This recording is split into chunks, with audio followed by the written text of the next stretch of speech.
जिसने पूरी दुनिया को हिलाकर रख दिया। दोस्तों, ये केस बहुत ही सेंसिटिव है, इसलिए हम विक्टिम को डॉक्टर मधु कह के बुलाएंगे।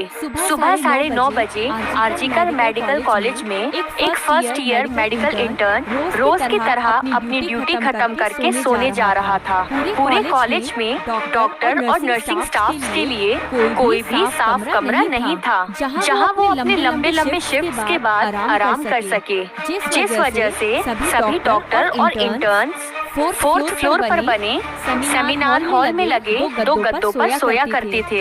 लेकिन उस दिन जब वह इंटर्न सेमिनार हॉल का दरवाजा खोलकर उस कमरे में घुसा, उसके रोंगटे खड़े हो गए। उसके सामने खून से लथपथ डॉक्टर मधु की लाश पड़ी थी। आरजीकर मेडिकल कॉलेज की second year medical intern doctor Madhu सबकी चहेती थी, चाहे वो उनके सीनियर डॉक्टर हो या जूनियर इंटर्न्स। वो अपने पेरेंट्स की इकलौती बेटी थी और हर रोज जब भी मधु को समय मिलता, वो अपने दिन की सारी खबर, जैसे दिन में क्या क्या हुआ, खाना खाया कि नहीं खाया, सब कुछ वो अपनी माँ को फोन पर जरूर बताती थी। 8 अगस्त रात 11 बजे हमेशा की तरह डॉक्टर मधु ने अपनी माँ से बात की, जहाँ उन्होंने बताया कि वो कैसे पिछले 30 घंटों से लगातार काम कर रही हैं और वो काफी थक चुकी हैं। रात को करीब 2 बजे अपने राउंड्स खत्म करके उन्होंने खाना खाया और कुछ देर आराम करने वो उसी सेमिनार हॉल के बेड पर जाकर लेट गई। डॉक्टर मधु के लिए हॉस्पिटल अब उसके दूसरे घर की तरह हो गया था, लेकिन वो भूल गई थी कि कई हैवानों को रोकने के लिए घर तक की दीवारें काफी नहीं होती। अगले दिन 9 अगस्त की सुबह 9 बजे जब उस इंटर्न ने डॉक्टर मधु की बॉडी देखी तो उसने अपने साथियों के साथ मिलकर उस कॉलेज के प्रिंसिपल को अलर्ट कर दिया। लेकिन प्रिंसिपल ने उस जगह को ना ही खाली किया और ना ही पुलिस को बुलाया। पूरे 1 घंटे के लिए वो बहुत से और लोगों के साथ उस कमरे में बैठे रहे। कुछ घंटों बाद जब पुलिस को बुलाया गया, उन्होंने लापरवाही करते हुए उस क्राइम सीन को सील तक नहीं किया। डॉक्टर मधु की लाश मिले हुए इस 1.5 से 2 घंटे के अंदर न जाने कितने लोगों के पैरों और उंगलियों के निशान हर उस चीज पर लग गए होंगे जो पुलिस के लिए एक सबूत हो सकते थे। सुबह के 11 बजे जब मधु के पापा को फोन गया, उन्हें लगा कि शायद उनकी बेटी उन्हें अपनी खबर देने के लिए फोन कर रही है, लेकिन उन्हें बस इतना बोला गया कि उनकी बेटी ने हॉस्पिटल के अंदर अपनी जान दे दी है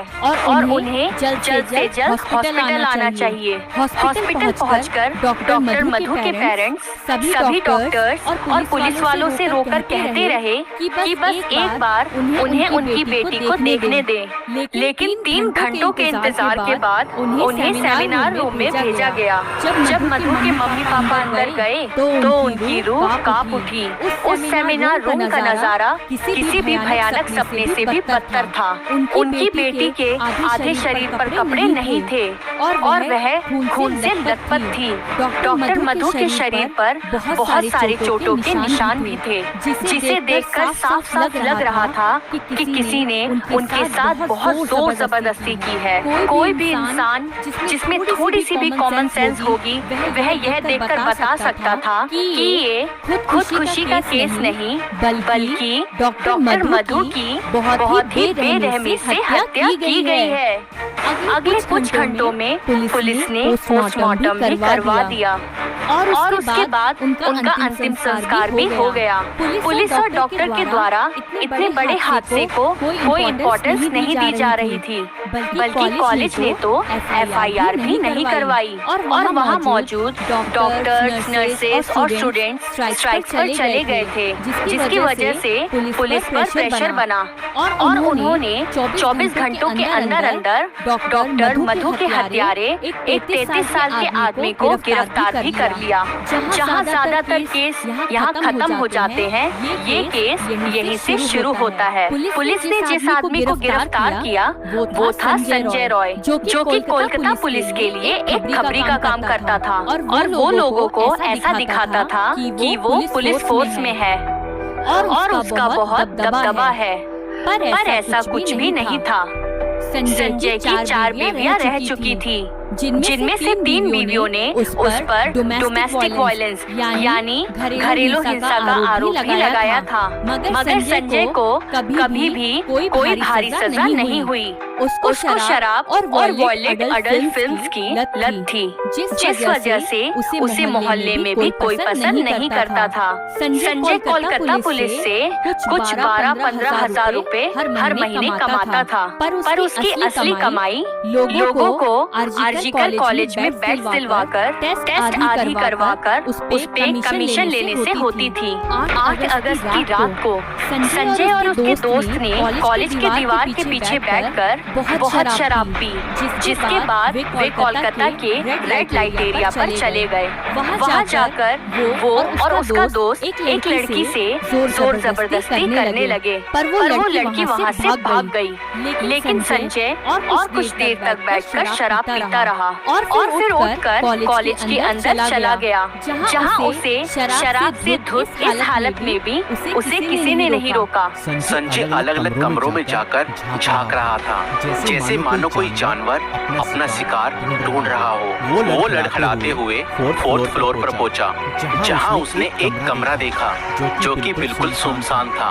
एक कमरा जिस पर लिखा था सेमिनार रूम, एक कमरा जिसमें 36 घंटों से लगातार मरीजों की देखभाल करके डॉक्टर मधु बस कुछ देर आंखें बंद करके थोड़ा रेस्ट करने गई थी। संजय उस कमरे में घुसा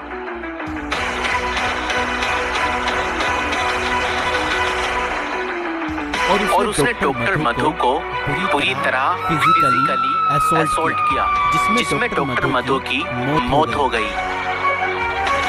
संजय ने यह तो देख लिया कि उस कमरे के बाहर कोई सीसीटीवी कैमरा नहीं है, मगर यह भूल गया कि उस हॉस्पिटल और उस फ्लोर पर भी एक और सीसीटीवी है, जिसमें एक डिटेल पकड़ी गई। संजय जब 3:30 बजे के करीब सेमिनार हॉल से बाहर था, उसके गले में एक नीले रंग का ब्लूटूथ नेक बैंड था, लेकिन जब वो बाहर आया तब वो उसके गले से गायब था और पुलिस को वैसा ही नेक बैंड डॉक्टर मधु के लाश के पास से मिला।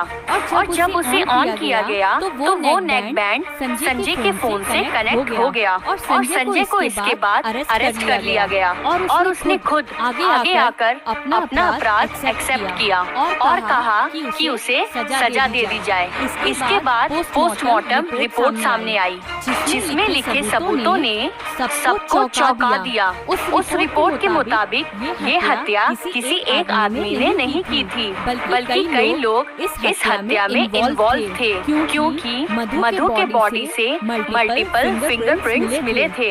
इस खुलासे के बाद पूरा कोलकाता प्रोटेस्ट करने के लिए आगे आ गया। लोगों और मीडिया के सामने अब एक और शख्स की असलियत सामने आने लगी, संदीप घोष, जो कि 2021 से इस कॉलेज के प्रिंसिपल थे। संदीप घोष पर सैकड़ों आरोप थे। मेडिकल एंट्रेंस में पैसे लेकर लोगों को पास कराना, डेड बॉडीज के ऑर्गन्स को बेचना और अन्य इल्लीगल कामों के बावजूद भी वो जेल या प्रिंसिपल के पद से हटाए नहीं गए। फिलहाल ये केस अब सीबीआई को सौंप दिया गया है और संदीप घोष को अरेस्ट कर लिया गया है और जस्टिस का वेट किया जा रहा है।